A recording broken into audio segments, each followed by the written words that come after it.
Hi, it's Leah from Relax Gal here, and I am here to give you an update on my hair, which, as you can see, got a nice little cut this weekend, okay? I had to chop some hair off, and I'm gonna tell you why. So it's no secret that I have been dealing with hair breakage. It started with like a couple of bottom layers underneath my hair around my nape, and it's just continued. I feel like it's been probably close to a year since this really started. And since then, every time I've gone to my stylist, which is like every 12 weeks or so, I've gotten some hair cut off. So 4 weeks before my recent salon visit, I was in a bad place with my hair. My hair was looking very dry, rough, had no shine. I couldn't get it smooth. It was really breaking off. Like I had pieces of hair that had broken off in this area. So there were like holes all over my head. I didn't feel comfortable wearing my hair down very much just because of the way it looked, and I really couldn't control my hair in a sense where it was in a state that I was like, yeah, I can wear my hair down.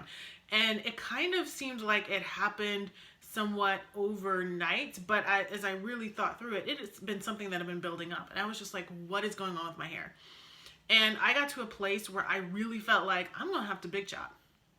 Like I seriously was considering cutting off all my hair and starting over and starting fresh, because I was like, I don't see how my hair is going to bounce back from it. Like I felt it was that bad. I even started looking up like hairstylists, natural hairstylists, to see like, okay, who can big chop for me? Who can do this? Who can help me to nurse my hair to a place where I felt like, hey, I'll relax it again when it gets to a certain length or something. And I was even looking at wigs too, because I was like, I might have to hide the fact that my hair is really short for a while. If I have to cut it like all off and shave it all off, if it's that bad, like I was really freaking out. And so I had an appointment scheduled with my stylist for a relaxer touch-up, and I decided, you know what, let's go ahead and change that to a wash and blow dry. So then that way she can see my hair in its wet state. We can talk about it, figure out what I need to do. Do I need to chop it all off, or is there something that we can do to nurse it back to health? So then between this whole freak out and my trip that I was going to take to the salon for a wash and blow dry, I discovered a couple of things about my hair. The first thing I discovered was that there was a huge difference between the texture of my ends and the texture of my hair up the rest of my hair, I guess you could say. So my ends were very, very straight because they were over processed, and that was hair that we were growing out and slowly cutting away. But then the rest of my hair was had some texture to it. It wasn't relaxed bone straight, which is what I didn't want it to be, relaxed bone straight. But there was a distinct difference between the two. I mean, it kind of looked a little bit like I was transitioning when my hair was wet or was air drying. And I was like, well, that's why my ends are breaking off, because there is this demarcation line that's happening there. And then the other thing that I discovered was that I had protein overload. Yep, me. I had protein overload. Miss, I believe in having protein moisture balance in your hair regimen. I let it get unbalanced. So with the protein overload, that's why it was breaking off even more than it probably should have. Between the line of demarcation and the protein overload, my hair was just like, I can't handle it anymore, and just started breaking off. So with the protein overload, I kind of was able to figure out how that happened, and it was a combination of a hair mask that I used that I think took my hair over the edge, plus pretty much almost every single hair product I was using: shampoo, deep conditioner, regular conditioner, leave-in conditioner. The majority of them all had some amount of protein in them. Even the products that were like more moisturizing had some kind of protein in them. So I was just layering all this protein onto my hair, and then I think when I did this protein hair mask, it just took my hair over the edge, and that's why my hair is really dry, feeling very rough, looking really dull and ooh. So yeah. So once I figured out the protein overload portion, I had to do some serious digging to find out like, what can I do to fix this. And so that meant going through all of my hair products, pulling out the ones, which is probably like 90% of them, that had protein in them, and saying, I can't use you right now, or I gotta completely get rid of you. There were some I had bought recently as replacements because I was running out of certain products.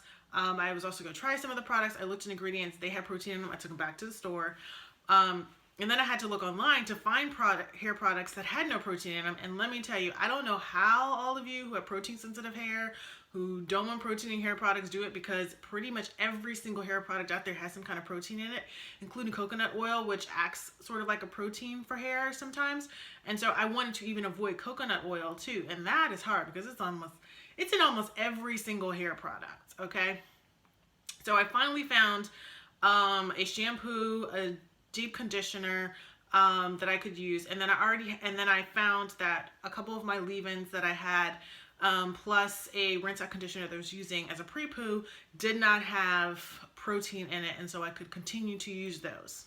So for about 3 or so weeks, 2 weeks maybe at this point, I was using these products and really making sure I was moisturizing and sealing my hair every single day. I was bagging my ends a couple of weeks, and so my hair is really, really softened up.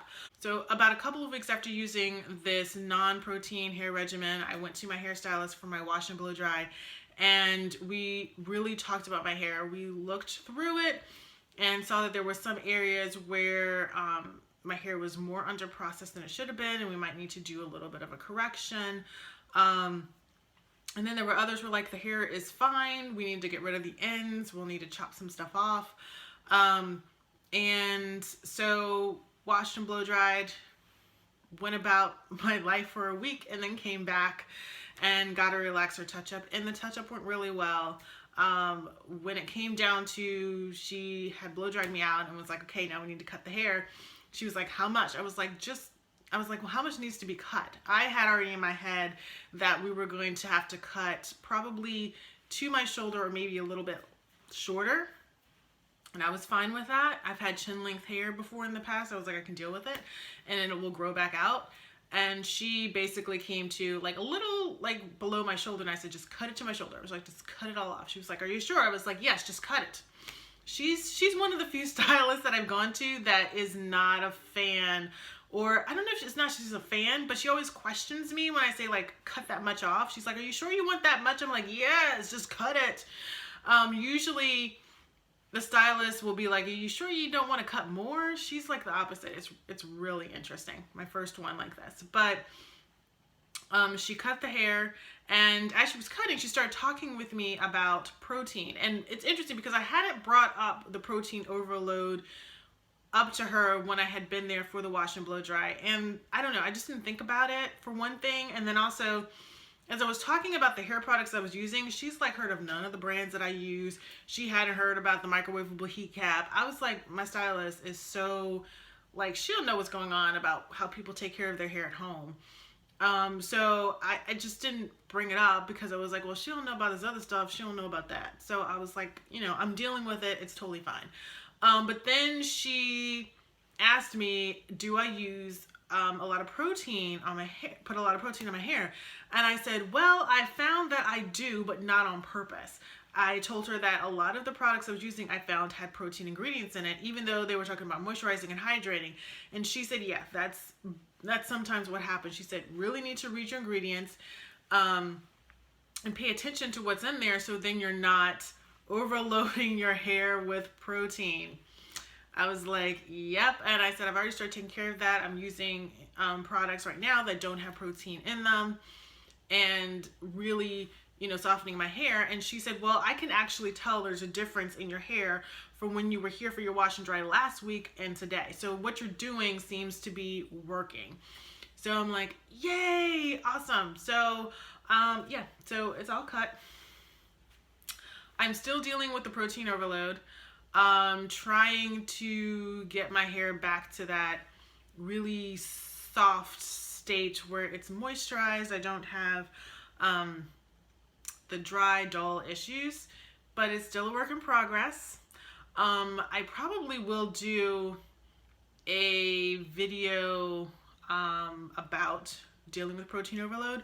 Once I've kind of gotten a little bit further into dealing with it myself and have started to continue to see results, I'll probably share the products I use and how I recognized it and symptoms of it and all kinds of other stuff. But yeah, that's where I am with my hair at this point.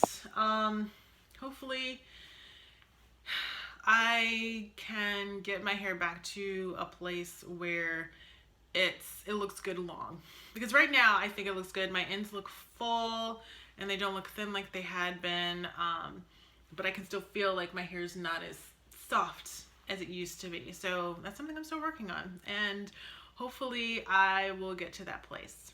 So what I am planning to continue to do is doing my non-protein hair regimen for another couple of weeks, and then I'll probably start rotating back in a couple of the products I use that have protein in them, probably the ones that have coconut oil, because coconut oil can kind of sometimes work on hair like a protein. And so I feel like that's a way to kind of make sure I'm not going overboard with the moisture, but I'm not bringing in like actual real like protein ingredients back into my hair regimen for another while. I mean, one of the things that I read about protein overload is that it can be a couple of weeks or it can be months before you get your hair back to where it is. I don't think my hair was in a bad shape, so I know it.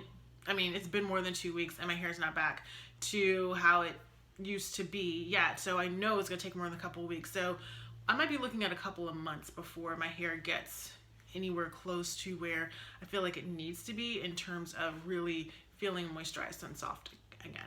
All right, so that's it. That's my update. If you have any questions about my hair, if you have any stories of your own to share about protein overload, if you have any products that you use that are protein free, please go ahead and share that in the comments below. Feel free to like this video and share it with someone you know. Thanks for watching, and I'll see you in my next one.